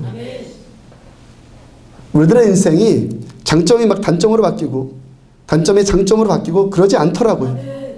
단점이 있는 연약한 모습 그대로 살고 장점 있는 그것 가지고 그 장점 살려서 우리들 살더라는 거예요. 만약에 사람이 변하는 존재라면요, 실패가 없어야 돼요. 변하는 존재라면 이전에 했던 잘못 이제는 안 해야 돼요. 그러잖아요. 변했으니까 변한 상태 그대로 유지가 돼야 되는데 우리도 어떨 때는 또 옛날 모습 그대로 돌아가 버리는 내 모습 발견하잖아요. 사람 변하는 게 아니에요. 기계는 그런 것이 좀 가능해요. 기계는 16비트 컴퓨터를 32비트로 업그레이드 시켜놨는데 옛날 16비트 상태로 돌아가지 않죠. 64비트로 업그레이드 시켜놓으면은 옛날 30비트 상태로 성능이 떨어지거나 그런 건 없잖아요. 근데 업그레이드한 그 상태 그대로, 변화된 그 상태로 그대로 가죠. 그 상태로 그대로 작동을 하죠. 갤럭시 노트3를 노트4로 업그레이드 시켰는데 다시 노트3로 다시 돌아가는 일 없어요. 기계니까 그렇게 돼요. 또 어떻게 보면 그 기계도 처음 상태 그대로 가는 거잖아요. 기계도. 처음에 노트4로 만들어놨으니까 좋아지지도 않고 나빠지지도 않고 그냥 노트4 그 상태 그대로 성능 유지하잖아요. 우리가 인생이요. 우리가 존재가 이래요. 우리 기질이나 우리 성품이나 우리 수준이나 그런 거 바뀌는 것 아니에요. 사도 바울 보세요. 바울께서 변화됐습니까? 바울께서 왜 그렇게 생명 걸고 예수님 섬기죠? 예수님 만나기 전에 유대교 신봉했을 때도 생명 걸고 유대교를 섬겼어요. 그 누구보다도 더 열심히 했다고요. 다만 뭐가 바뀐 거죠 지금? 뭐가 바뀌었어요? 삶의 목적이 바뀌었죠.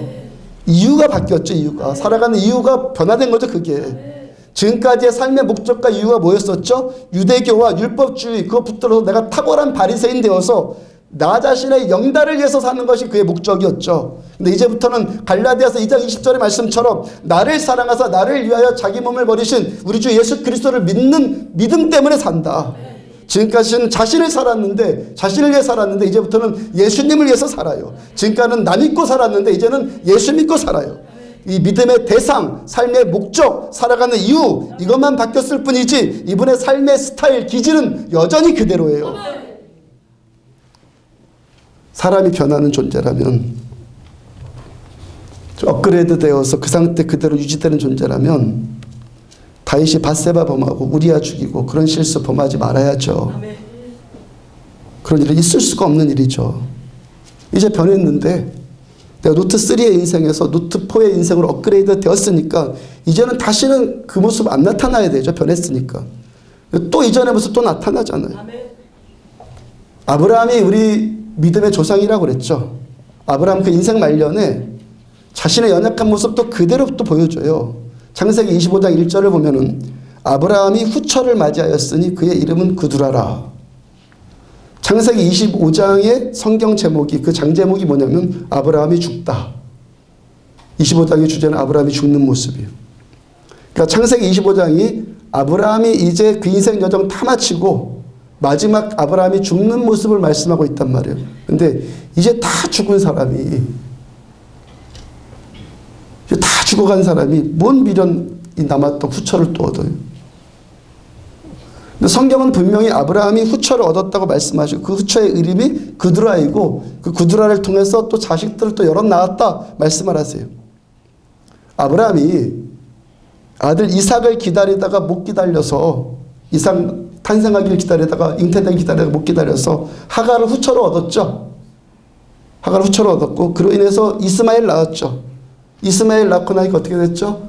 그 집안에 바람 잘 날 없이 시끄러워지잖아요.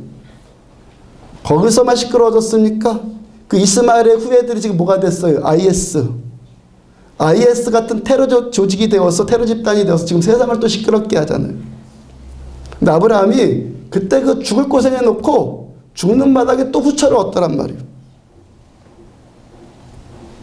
그런 우리들 은혜로 사는 거예요. 그거 그대로 하나님이 받아주시니까. 하나님 그거 받아주시니까 은혜로 사는 거예요. 내 청춘을 제가 여기다 바쳤다고? 아니요. 하나님이 저를 받아주셨으니까 제가 여기 사는 거예요. 성경에 그런 대표적인 인물이 누구죠? 야곱. 끝까지 안 변해 이분요. 그 기질, 그 성품 끝까지 그대로 가요. 모세 어떻습니까? 무리바 물가에서 이스라엘 백성들을 향해서 혈기 부렸다가 혈기 부린 죄로 그 일로 가나안 땅에 못 들어가는 징계당했잖아요. 사사들, 삼손, 기드온 이런 기라성 같은 사사들도 결국에 있는 모습 그대로 살다 가요. 그렇게 연약한 인생들이 하나님의 은혜로 한순간이라도 그렇게 쓰임받고 가더라는 얘기예요. 누가 좋다고요? 누가 잘하는? 아니라는 거예요. 은혜 때문에. 은혜 때문에. 그러니까 끝까지 잘 간 사람들이 있어요. 그렇게 뭐 실패한 분도 있고 실수한 분들도 있고 또 끝까지 잘하신 분도 있어요. 요셉 같은 분, 바울 같은 분. 그렇다고 해서 이분들이 아브라함이나 야곱이나 모세나 다윗이나 그런 분들보다 더 잘났다는 것 전혀 아니에요. 이분들이 그분들보다 더 나아서 끝까지 잘 간 것이 아니라 성경이 말씀하시는 이분들의 특징이 있어요. 창세기 39장 2절 보면은 여호와께서 하나님께서 요셉과 함께 하심으로 그가 형통한 자가 되어 요셉이 형들 미움받아서 애굽의 보디발의 노예로 보디발 집의 노예로 팔려갔을 때 그때 하신 말씀. 형들에게 미움당해서 시기질투당해서 노예로 팔려간 인생. 잘못한 건 아무것도 없는데 무고한 죄로 노예로 팔려간 인생. 얼마나 저주스럽고 원망불평이 나올 수밖에 없는 상황이에요. 근데 요셉이 그 상황을 어떻게 극복해요? 어떻게 극복합니까? 하나님께서 여호와께서 요셉과 함께 하시기 때문에. 하나님이 함께 하시니까 그 상황을 극복한 거예요.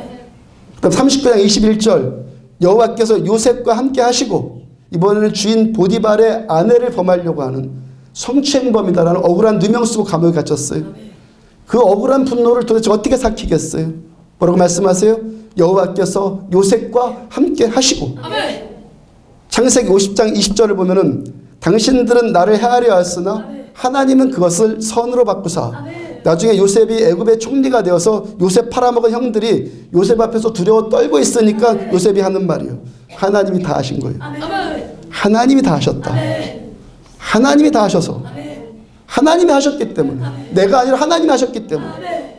그 다음 24절 요셉이 그의 형제들에게 이르되 나는 죽을 것이나 요셉은 죽을 것이나 하나님이 당신들을 돌보시고 당신들을 이 땅에서 인도하여 내사 아브라함과 이삭과 야곱에게 맹세하신 땅 그 가나안 땅에 이르게 하시리라. 그 다음 25절 하나님이 반드시 당신들을 돌보시리니. 이 말씀을 마지막으로 해서 요셉 이야기도 끝나고 창세기의 말씀도 막을 내려요. 나를 인도하신 하나님이 당신들도 인도할 거야. 창세기가 뭐라고 그랬어요? 성경 전체 66권을 다 말한다고 그랬죠. 신앙이 뭐예요? 하나님 함께 하신 것, 하나님 다 하신 것, 하나님이 계속 하시는 것, 하나님이 마무리 지으시는 것. 아멘. 우리들의 인생 왜 사람답게 살 수 있다고요? 내가 변하고? 아니요. 가식이 덮여진 거죠. 변한 척하는 걸 잘하는 거예요. 우리가 변하고 내가 잘나져서 그런 게 아니라 우리 하나님의 은혜의 그늘 아래 지금 있기 때문에, 아멘. 하나님의 도우심을 받고 있기 때문에 아멘. 하나님의 사람답게 살 수 있는 거죠. 아멘. 그래서 히브리서 저자가 뭐라고 권면합니까? 히브리서 10장 25절, 모이기를 패하는 어떤 사람들의 습관과 같이 하지 말고. 아멘. 초대교회 신자들이 모이면 뭐 있겠어요?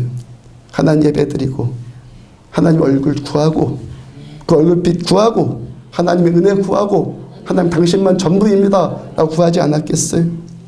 하나님의 그 은혜 아래 있어야지만 우리는 제정신으로 산을 보고 만족하고 살고 승리하며 사는 거예요. 바울께서도요, 끝까지 실패하지 않고 마지막으로까지 잘 가신 분이죠. 빌립보서 1장 20절 보면은 나의 간절한 기대와 소망을 따라, 나의 간절한 기대와 소망이 있다.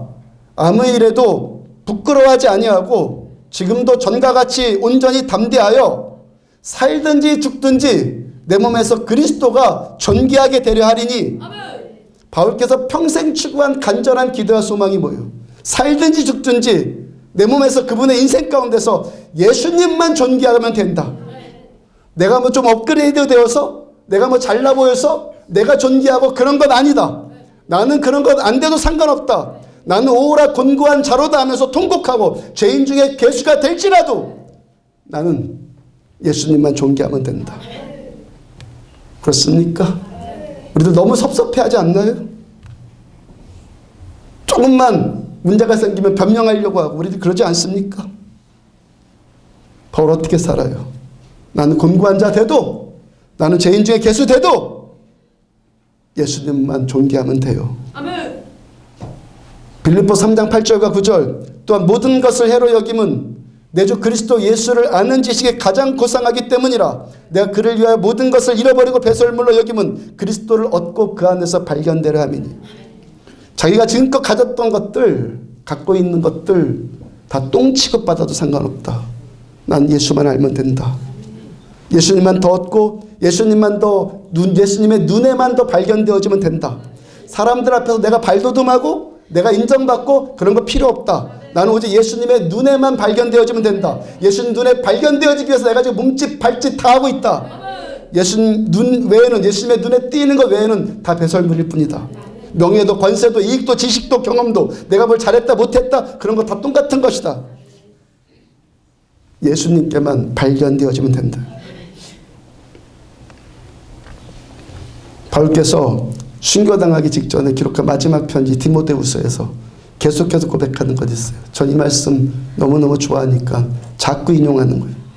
디모데후서 3장 11절, 주께서 이 모든 것 가운데서 나를 건지셨느니라. 4장 17절, 주께서 내 곁에 서서 나에게 힘 주심은, 주께서 지금 이 모든 것 가운데서 건져주셨고 그 인생 마지막에 주께서 바울 곁에 서서 이제 순교당하기 직전인데도 바울에게 주께서 또 힘주고 계시는 거예요. 17절 후반부 18절 보니까 내가 사자의 입에서 건짐을 받았느니라. 주께서 나를 모든 악한 일에서 건져내시고 또 그의 천국에 들어가도록 구원하시리니. 주께서 에베소의 원형 경기장에서 20일 굶은 사자에게 던져진 바울을 그 사자의 입에서 주께서 건져주셨고 그때뿐만 아니라 지금도 주께서 건져주고 계시고 그 마지막 천국에 입성할 때까지 주께서 나를 붙들어 주신다.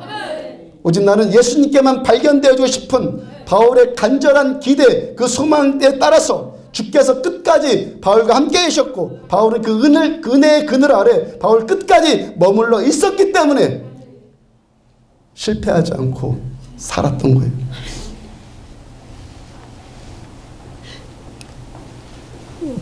성경에 너무 괴롭게 하지 말아라,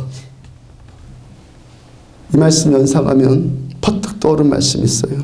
갈라디아서 마지막 구절, 갈라디아서 6장 17절과 18절 이후로는 누구든지 나를 괴롭게 하지 말아라. 내가 내 몸에 예수의 흔적을 지니고 있노라. 형제들아 우리 주 예수 그리스도의 은혜가 너희 심령에 있을지어다. 아멘 하고 갈라디아서 끝나요. 그 이전 바로 이전 11절 보면은 내 손으로 바울의 손으로 너에게 이렇게 큰 글자로 쓴 것을 봐라.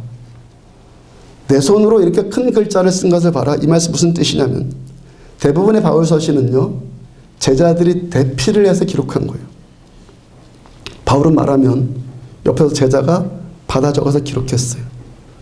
바울께서 안질이 있고 그래서 잘 보지 못해서 그럴 수도 있고 말년에 몸이 쇠약해져서 그랬을 수도 있겠죠.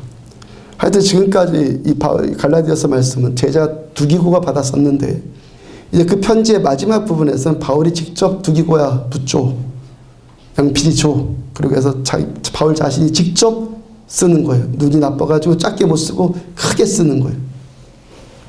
이 말씀 바울이 지금 쓰고 있는 이 말씀 바울 자신이 이것만은 꼭 내가 직접 쓰고 싶다. 이것만 내가 꼭 직접 쓰고 싶을 만큼 내가 간절한 마음이라는 거예요. 이 말씀에 대해서. 어떤 말씀이 이렇게 간절해요? 그 바로 다음 12절 보면은 무릇 육체의 모양을 내려하는 자들이 경건의 모형만 내려가는 종교주의자들이 억지로 너희에게 할례를 받게 함은 그들이 그리스도의 십자가로 말미암아 박해를 면하게 하려 한 뿐이라. 여기서도 할례 문제. 육체의 모양을 내고 싶어하는 자들, 사람 손타게 하고 싶은 자들, 외적인 종교의 모습으로 경건의 모양 드러내고 하려고 하는 자들 그들이 있다는 거예요. 그 다음 14절 그러나 내게는 우리 주 예수 그리스도의 십자가 외에 결코 자랑할 것이 없으니 그리스도로 말미암아 세상이 나를 대하여 십자가에 못 박히고 내가 또한 세상에 대하여 그러하니라. 내 자랑, 우리의 자랑은 예수님의 십자가밖에 없다는 거예요. 자랑은 예수님의 십자가밖에 없다는 거예요. 내 죄 용서해 주시고 우리를 하나님의 자녀답게 살게 해주시는 이 연약한 투성일지라도 다시 받아주시고 그거 다 보고 계시면서도 다시 받아주시는 하나님의 그 은혜 때문에 십자가의 그 사랑, 그 은혜와 그 능력만 나의 전부이다 말하는 거예요. 난 이것만은 내 손으로 직접 쓰고 싶다. 그 다음 갈라디아서 마지막 17절 말씀이요. 이후로는 누구든지 나를 괴롭게 하지 말아라. 내 몸에 예수의 흔적이 있다. 이 할례 같은 걸로 누구든지 나를 괴롭게 하지 말아라. 우리 가운데 누구든지 할례 같은 문제로 해라 하지 말아라 한 문제로 서로 괴롭게 하지 말라고요. 우리에게 오직 필요한 것은 예수님의 흔적만, 십자가의 흔적만, 십자가에서 지금도 나에게 부어진, 내가 종교인이 아니라 참 신앙인이어서 지금도 주님께서 나한테 부어주신 그 은혜, 그 은혜의 흔적만 우리에게 필요하다는 거예요. 그리고 오늘도 산다는 것, 여기서 함께 신앙생활을 한다는 것은 내가 나의 흔적을 남기고자 하는 것이 아니라 오직 우리 삶에 예수의 흔적만 남겨야 한다는 거예요. 우리는 하나님의 일이 하나님 일 되게 해드려야지 사람 손타게 그렇게 하지 않기를 추구하십시오. 처음도 은혜이고 지금도 은혜이고 앞으로도 은혜이고 마지막도 은혜. 주께서 나를 모든 악한 일에서 건져내시고 또 그의 천국에서 들어가도록 구원하시리니 주께서 오직 주께서 종교에 속아서 사람이 뭘 좀 잘하고 사람의 흔적 남기고 싶어하는 자들 아니라 오직 우리와 함께 계신 살아계신 하나님, 살아계셔서 지금도 나를 도와주시는 예수님의 은혜의 흔적, 주님의 은혜의 흔적만 남겨지는 자들 되기를 주의 이름으로 축복합니다. 같이 찬양합시다.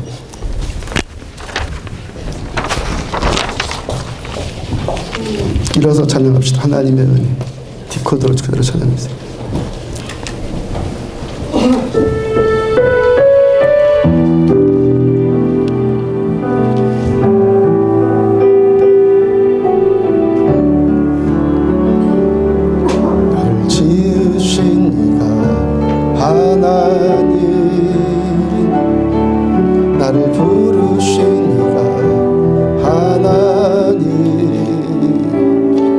나를 보내신 이도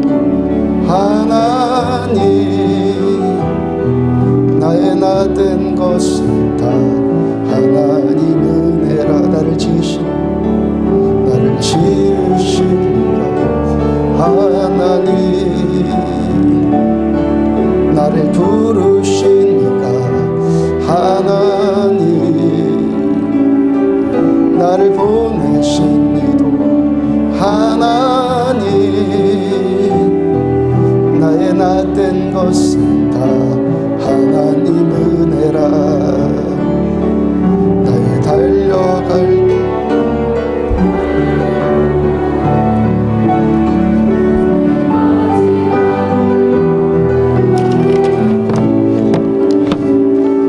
나로 그 십자가 품게 하시니, 나의 나된 것은 다 하나님 은혜라. 한량없는 은혜, 갚을 길 없는 은혜, 내 삶을 애워싸는 하나님의 은혜. 나 주저함 없이 그 땅을 밟은 곳, 나를 붙드시는 하나님의 은혜. 나를 지으신 이가 하나님, 나를 부르신 이가 하나님, 나를 보내신 이도 하나님, 나의 나된 것은 다 하나님 은혜라. 달려갈 길 다 가도록, 나의 마지막 다 하도록, 나로 그 십자가 품게 하시니, 나의 나된 것은 다 하나님 은혜라. 한량없는 은혜, 갚을 길 없는 은혜, 내 삶을 애워싸는 하나님의 은혜. 나 주저함 없이 그 땅을 밟은 곳, 나를 붙드시는 하나님의 은혜. 나를 지으신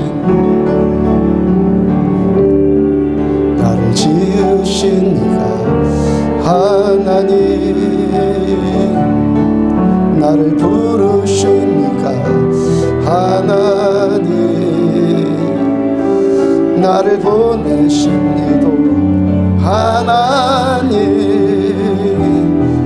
나의 나된 것은 다 하나님 은혜라. 나의 달려갈 길 가도록, 나의 마지막 다 하도록, 나로 그 십자가 품게 하시니, 나의 나된 것은 다 하나님. 나의 나된 것은 다 하나님, 나의 나된 것은 다 하나님 은혜라. 한량없는 은혜, 갚을 길 없는 은혜, 내 삶을 애워싸는 하나님의 은혜. 나 주저함 없이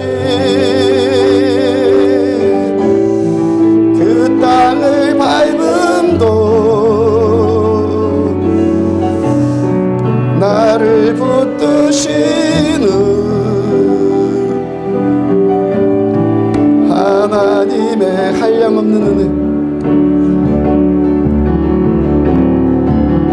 한량없는 은혜, 갚을 길 없는 은혜, 내 삶을 에워싸는 하나님의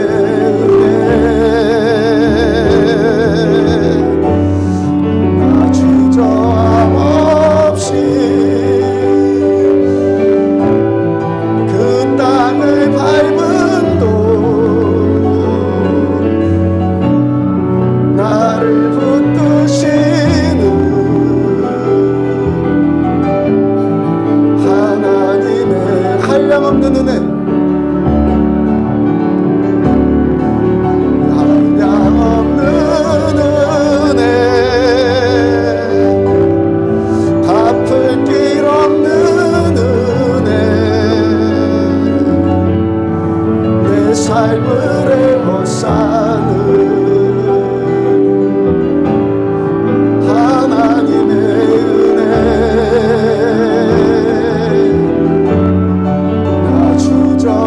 없이 이 땅을 밟음도 나를 붙드시는 하나님의 은혜,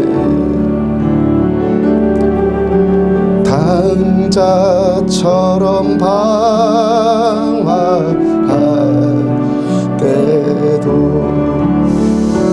애타게 기다리는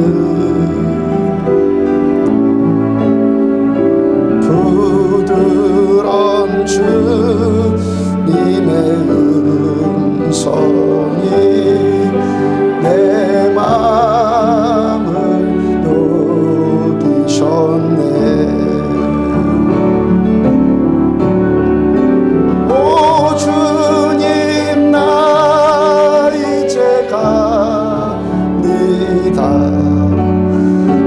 날 받아주소서.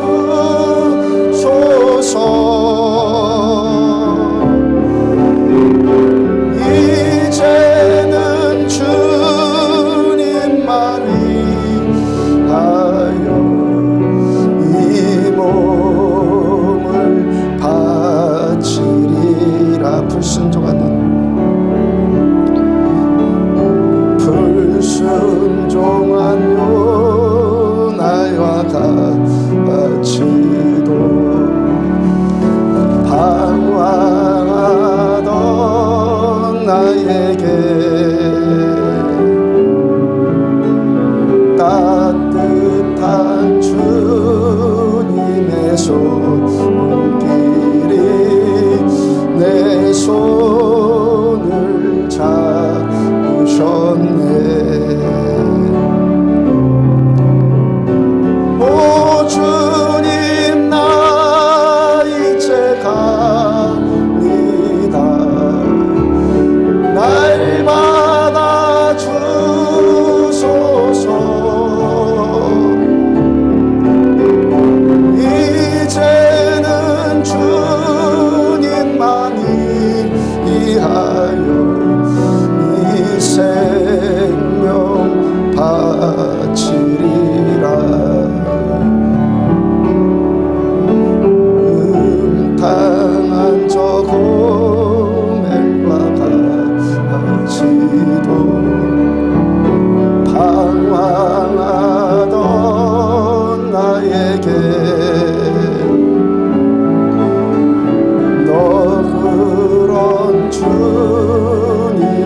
당자처럼 방황할 때, 당자처럼 방황할 때도 애타게 기다리는 부드러운 주님의 음성이 내 마음을 녹이셨네. 불순종한 요나같이도, 불순종한 요나와 같이도 방황하던 나에게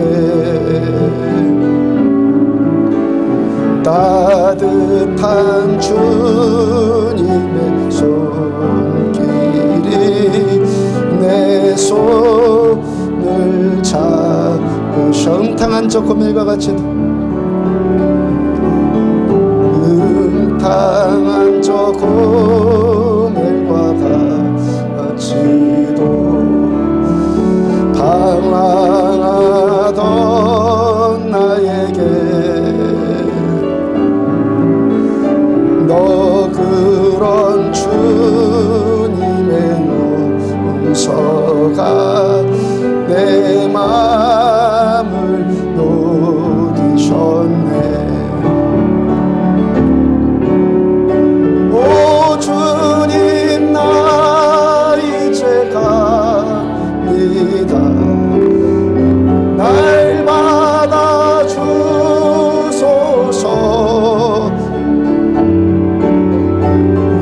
이제는 주님만이 이 몸 바치리다. 이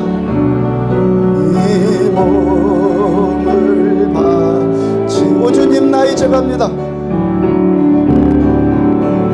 오 주님, 나 이제 갑니다. 날 받아주소서.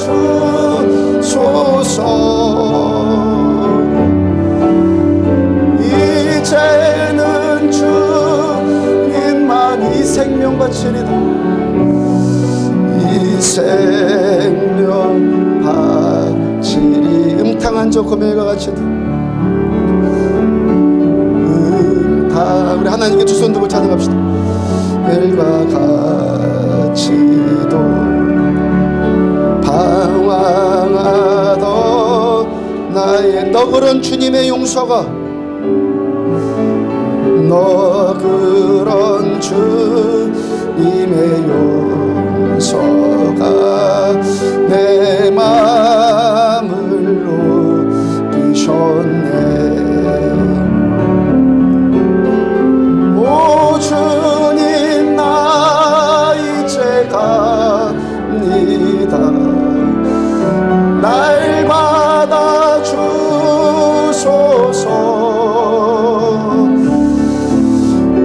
이제는 주님만이 가요 죽도록 오 주님, 나 이제 갑니다. 오 주님, 나 이제 날 받아주소서. 날 받아주소서.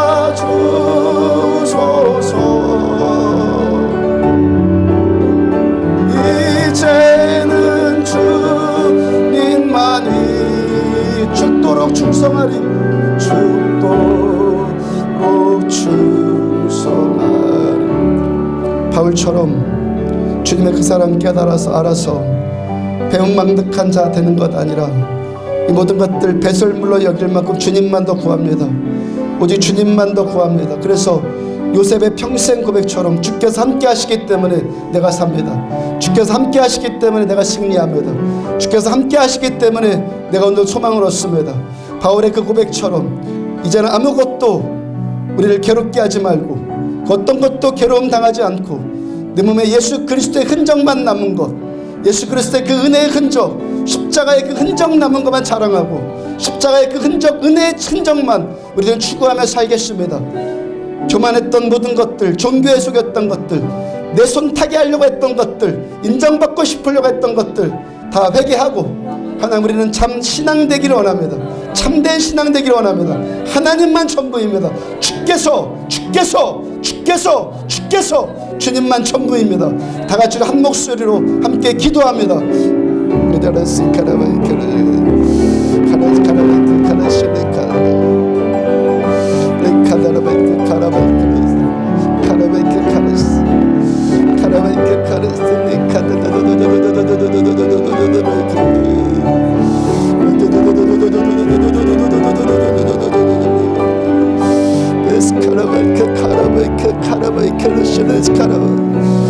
하나님의 교만한 것들을 용서하여 주셔서 이 강팍함을 용서하여 주셔서 하나님 죄짓고도 회개하지 않고 아파하지 않는 이 강팍함들을 좀 용서하여 주옵소서. 이 종교적인 교만을 용서하여 주옵소서. 위선과 가식과 하나님 모든 것들을 용서하여 주옵소서. 하나님 우리의 몸에 십자가의 그 흔적만 남기를 원합니다. 예수의 흔적만 남기를 원합니다. 십자가 위에서 죽으신 그 피의 흔적만 남아 용서받아서 살았고 힘주셔서 살았고 받아주셨기 때문에 살았고 하나님 오늘도 우리가 또 힘을 얻고 소망 얻고 회복되어져서 하나님 삽니다. 하나님 주님만 전부입니다. 바울의 그 고백처럼 내가 이 모든 것들을 대설물로 여김은 내 주 그리스도 예수를 아는 지식이 가장 고상하기 때문이라. 내가 주님께만 더 발견되어지기 위해서 주님께만 더 발견되어지고 싶어서 하나님 우리가 아는 모든 몸부림들 하나님 주님 앞에 상달되어지기를 원하나이다. 하나님 우리의 진실함이 주님께 드려지고 정직한 영을 새롭게 하여 주시는 하나님의 그 은혜가 오늘 우리들을 또 새롭게 세워주시기 때문에 하나님 오늘도 삽니다. 주님 우리의 긍휼히 여겨주옵소서. 우리의 불쌍히 여겨주셔서 주님의 용서가 나의 용서가 되어지며 하나님 우리들 또 다른 자들을 품으며 할례 문제를 가지고 과거를 캐면서 하나님 험담하고 시기하고 질투하고 하나님 그런 모습들을 용서하여 주시고 예수님의 십자가의 그 사랑 안에 다시 붙들리고 그 사랑에 다시 붙들려 하나님 그 사랑의 증인들 되어지기를 원합니다. 주님의 그 사랑의 증인들 하나님 주님의 그 사랑 오늘도 받고 더 누리고 내 몸에 흔적이 될 만큼 더 새겨져서 하나님 그 사랑만 말하고 예수만 말하고 십자가만 말하고 복음만 말하는 우리들 되어지기를 원합니다. 주님만 입니다.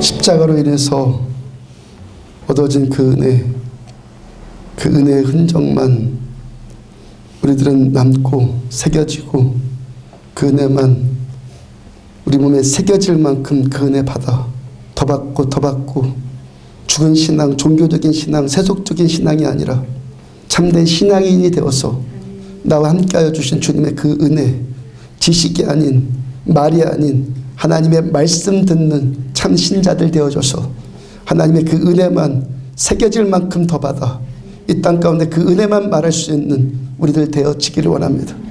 괴롭게 하지 말라는 바울께서 그렇게 자기 손으로 쓰고 싶을 정도로 누구도 괴롭게 하지 말라는 그 말씀 붙들고 하나님 내 몸에 예수의 흔적을 가졌다고 주님의 흔적만 자랑할 수 있는 우리들 다 되어지기를 원합니다. 은혜의 사람들 되어지기를 원합니다. 용서의 사람들 되고 예수님의 십자가의 그 사랑 내 힘으로 할 수 없기 때문에 성령님께만 더 장악당하여 지기를 원합니다. 주님께만 더 장악당하여 져서 사람의 손으로 내 손 타서 어떻게 해보려고 했던 모든 것들 십자가 앞에 겸손히 내려놓고 하나 우리들 상한 심령 되어져서 오직 주님만 구합니다. 내 주님만 구합니다. 주님만 전부입니다. 주님만 영광 받으시옵소서. 바울께서 그 마지막에 주께서 그렇게 고백했던 것처럼 우리도 그 고백 참되어지기를 원합니다. 끊어지지 않고 예수 만날 그날까지 하나님 참되게 고백하는 우리들 되어지기를 원합니다. 예물 드리고 예배 드린 우리들 모두를 받아주셔서, 받아주셨기 때문에 우리가 드립니다. 받아주셔서 감사합니다. 예물 우리들의 삶을 살리고 이 땅을 살리고 죽은 자들을 살리고 교회를 세우는데 쓰임받는 예물 되어지기를 축복합니다. 저들의 물질 창고를 축복하여 주옵소서. 주 예수 그리스도의 이름으로 명령한다. 하나님을 모르는 자들의 부가 예수를 아는 자들에게 옮겨질지어다. 예수 그리스도 이름으로 명령한다. 부가 하나님을 사랑하는 자, 하나님께 붙들린 자, 하나님께 충성된 자들에게 세상의 부가 옮겨질지어다. 예수의 이름으로 옮겨질지어다. 하나님의 나라를 위해서 마음껏 드리고 쓰는 자들 되어지기를 원합니다. 자녀들 축복합니다. 꿈꾸는 자녀들 되어지기를 축복합니다. 말씀의 꿈을 꾸고 예수의 꿈을 꾸고 생명의 꿈을 꾸는 자녀들 되어줘서 자녀들의 인생을 통해서 많은 사람 주께로 돌아오는, 옳은 대로 돌아오는 별과 같이 영원토록 빛나는 인생들 되어지기를 축복합니다. 지금은 생명이신 우리 주 예수 그리스도의 은혜와 하나님 아버지의 무한하신 사랑과 성령님의 내주 인도 교통하심이 말씀 붙들고 오직 은혜, 오직 은혜, 하나님의 은혜만 자랑하기로 원하는 종과 사랑하는 성도들의 머리머리 위에 지금부터 영원까지 함께 하시기를 축원합니다. 아멘.